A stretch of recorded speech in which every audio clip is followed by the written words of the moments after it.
पहला जो वीडियो आपने देखी थी उसके अंदर 30 से ज़्यादा यहाँ पर झुग्गियाँ थी इलीगल, जिन्हें गिराया गया था और इस भारी मशीनरी के साथ उन झुग्गियों को गिराया गया था।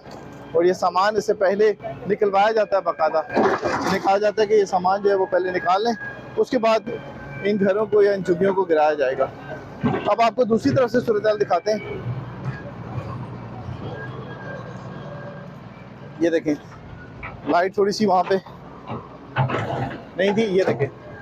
अब ये एक मशीन जो है वो एक तरफ से क्लियर कर रही है और तोड़ रही है इस घर को, वो दूसरी मशीन जो है वो दूसरी तरफ से क्लियर कर रही है, वो तोड़ रही है और उसके बाद ये पत्थर जो है वो हटा रहे हैं। अब ये देखिए, अब ये ऑपरेशन और चेंज कर दिया गया है और क्योंकि ये अपनी तकरीबन 2-3 कमरे जो है वो गिराए जा चुके हैं इस बिल्डिंग के, और अब उसके बाद ये पीछे जा रहा है, मशीन जो है वो पीछे की तरफ जा रही है और बाकी जो पिछले कमरे हैं उन्हें गिराया जा रहा है। बाकायदा पूरा घर बनाया गया था।